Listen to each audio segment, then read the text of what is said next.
The story of Sleeping Beauty begins in a distant kingdom, where a beautiful queen and a benevolent king ruled over a prosperous and peaceful land. However, despite their immense wealth and the love of their people, there was a void in their hearts that they could not fill. They had no children. For many years, the queen had longed for a child, praying daily in the garden, hoping that the heavens would grant her a daughter or a son. Finally, on a spring morning, the queen's prayers were answered. She discovered that she was pregnant, and the entire kingdom rejoiced. The king ordered a grand celebration to honor the upcoming royal heir. The queen spent her days in bliss, preparing for the child's arrival, sewing exquisite garments, decorating the nursery, and even commissioning the most renowned artists in the kingdom to paint the child's portrait. Months later, the queen gave birth to a daughter, whose skin was as white as snow, hair as black as ebony, and eyes as bright as stars. The king and queen named her Aurora, meaning dawn's light, for she brought new hope and radiance to the kingdom. To celebrate the princess's birth, the king decided to hold a grand christening ceremony, inviting all the nobles of the kingdom and the kings and queens of neighboring lands. However, in their haste to invite guests, the king and queen made a fatal mistake. They forgot to invite a certain witch who lived deep in the forest. Though she rarely appeared in public, her power was unmatched.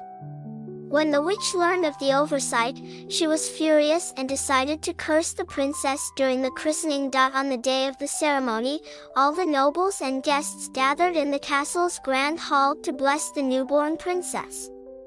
Just as the ceremony was about to conclude, the witch suddenly appeared, casting a shadow of fear over the room. She glared at the king and queen before turning to the baby princess and declaring in a cold voice, "On her 16th birthday, the princess shall prick her finger on a spindle and fall into an eternal sleep, only to be awakened by true love's kiss."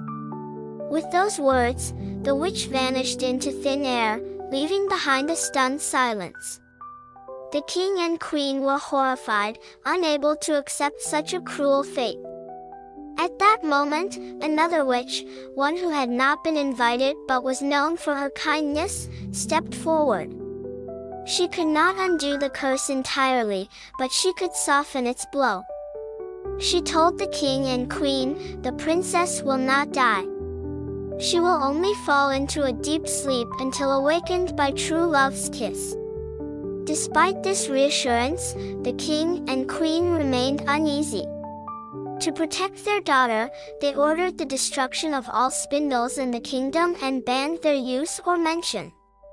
They commanded that all spinning wheels and spindles be gathered and burned to ashes. Yet, despite their efforts, the curse's power could not be entirely eradicated. As the years passed, Princess Aurora grew into a beautiful, intelligent young woman. Her smile was as warm as sunlight, and her voice was as melodious as a bird's song. The entire kingdom adored her, and the king and queen cherished her deeply. However, they could never forget the curse, and as each birthday approached, their hearts filled with dread. On the eve of Aurora's 16th birthday, the king and queen decided to host a grand birthday celebration, inviting all the nobles and princes from neighboring kingdoms. They hoped that the festivities would lead Aurora to find her true love and break the curse. But fate had other plans. On the day of the celebration, Princess Aurora wandered through the castle gardens, feeling an inexplicable sense of loneliness and unease. Though surrounded by countless guests and admirers, she felt disconnected from them. She yearned for a deeper connection, a love that could touch her soul. Just then, she heard a beautiful melody coming from the forest beyond the castle walls. Drawn by the song, Aurora ventured into the forest.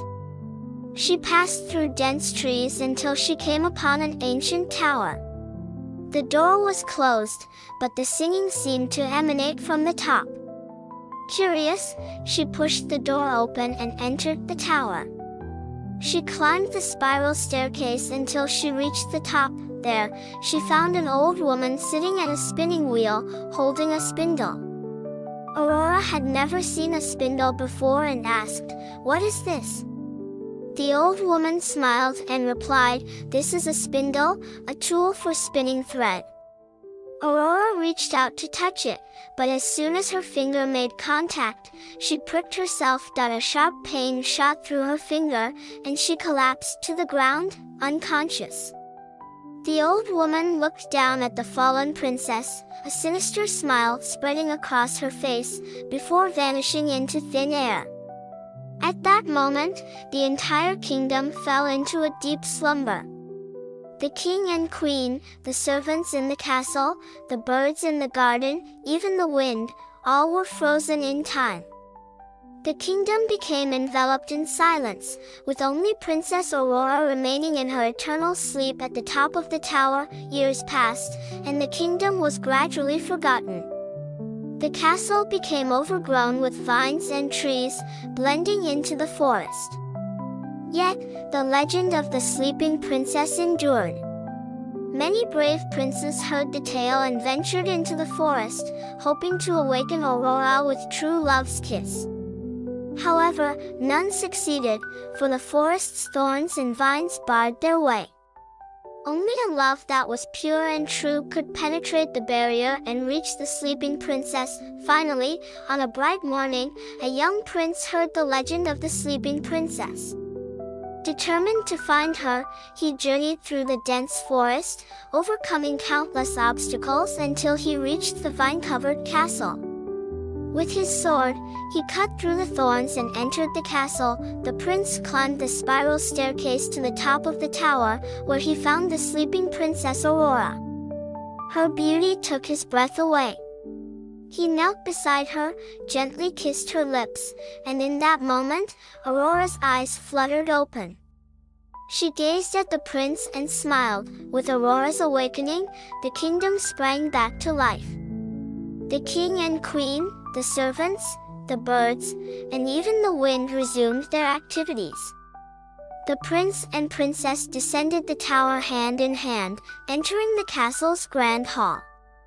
The king and queen, overjoyed at their reunion, announced that the prince and princess would wed, and the kingdom erupted in celebration once more. At the wedding, all the nobles and neighboring monarchs gathered to offer their blessings.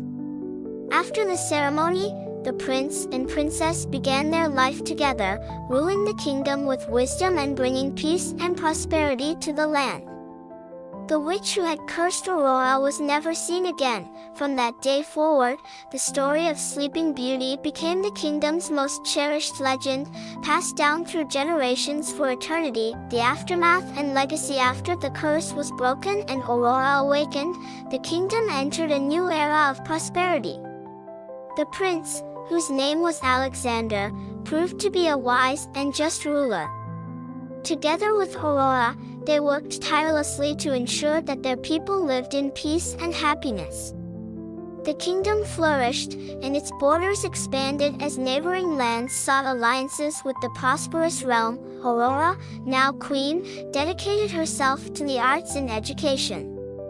She established schools and libraries, ensuring that every child in the kingdom had access to knowledge. Her love for music and dance led to the creation of grand festivals, where musicians and artists from far and wide gathered to showcase their talents. The kingdom became a cultural hub, renowned for its beauty and creativity. Alexander, on the other hand, focused on strengthening the kingdom's defenses and fostering trade. He built strong alliances with neighboring kingdoms, ensuring that their lands were protected from external threats. Under his leadership, the kingdom's economy thrived, and its people enjoyed an unprecedented era of peace and prosperity. As the years passed, Aurora and Alexander welcomed 3 children into their family, 2 sons and a daughter. The eldest, Prince Edward, was a brave and adventurous soul, much like his father. The second, Prince Henry, was a scholar with a keen interest in science and philosophy. The youngest, Princess Isabella, inherited her mother's beauty and love for the arts. The royal family's unity and dedication to their people made them beloved throughout the kingdom. The story of Aurora's curse and awakening became a symbol of hope and resilience, reminding everyone that even in the darkest times, true love and courage could overcome any obstacle. The witch's fate, though the witch who cursed Aurora was never seen again, her legacy lingered in the shadows. Some believed she had perished, her power fading with the breaking of the curse. Others whispered that she had retreated to a distant land, biding her time and plotting her revenge. One stormy night, years after Aurora's awakening, a mysterious traveler arrived at the castle gates.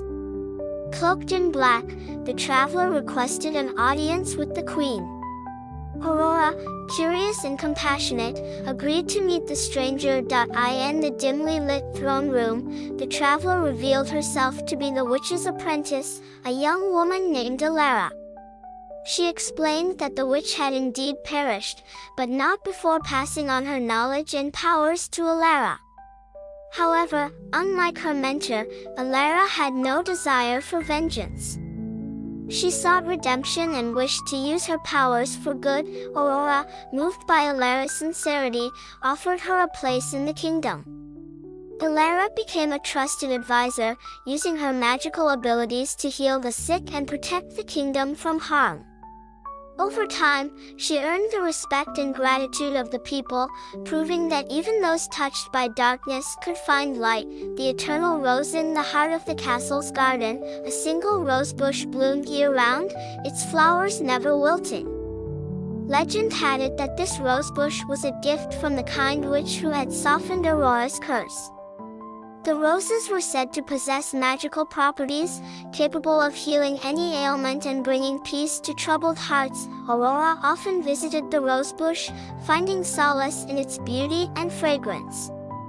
She would pluck a rose and place it in a vase by her bedside, a reminder of the love and hope that had saved her. On special occasions, she would gift a rose to those in need, spreading the magic of the eternal rose throughout the kingdom. The legacy of true love. As Aurora and Alexander grew older, they often reflected on the journey that had brought them together. They knew that their love had not only broken the curse, but had also transformed their kingdom into a beacon of hope and prosperity. They made it their mission to ensure that their children and future generations understood the importance of love, courage, and kindness. On their 50th wedding anniversary, the kingdom held a grand celebration in their honor.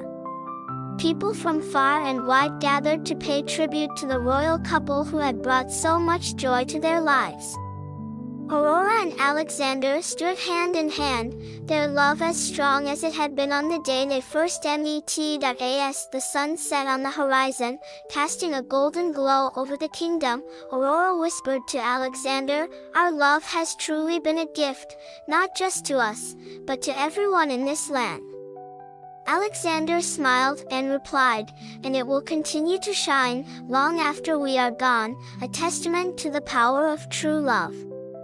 And so, the story of Sleeping Beauty became more than just a tale of a princess and a curse. It became a timeless reminder that love, in its purest form, has the power to overcome any darkness and bring light to even the most troubled hearts. The kingdom thrived for centuries, its people forever inspired by the legacy of Aurora and Alexander, the rulers who proved that true love could conquer all. Do you still like today's story? If you like, please remember to subscribe to this channel and click the like icon. You can receive notifications and hear the latest stories as soon as possible. Good night, my baby.